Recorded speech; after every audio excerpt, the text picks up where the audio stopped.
नमस्कार, स्वागत आहे आपल्या चॅनलवरती। आज आपण तिळाचे लाडू कसे बनवायचे हे पाहणार आहोत। चला तर रेसिपीला सुरुवात करू। त्यासाठी कढईमध्ये 1 वाटी तीळ लो टू मीडियम हीटवर सतत हलवत खमंग भाजून घेऊ। त्यानंतर तीळ काढून गार होण्यासाठी ठेवून देऊ।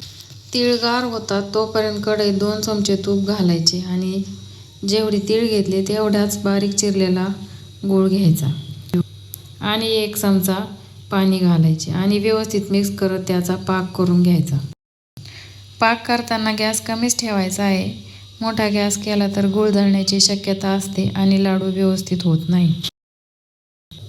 गूळ शिजला किंवा या पद्धतीने फेस यायला लागला की एका डिशमध्ये पाणी घेऊन त्यात 2 ते 3 थेंब पाक घालून घ्यायचा आणि जेलीसारखी गोळी तयार झाली तर आपला पाक परफेक्ट झाला आहे।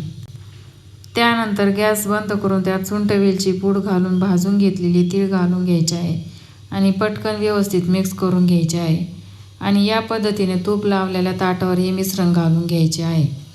गरम असतानाच लाडू वळून घ्यायचे। बघू शकता आपले लाडू तयार झालेले आहेत। नक्की ट्राय करा। रेसिपी आवडल्यास लाईक, शेअर, सबस्क्राईब करा। पुन्हा भेटू अशाच एका नवीन रेसिपीसोबत।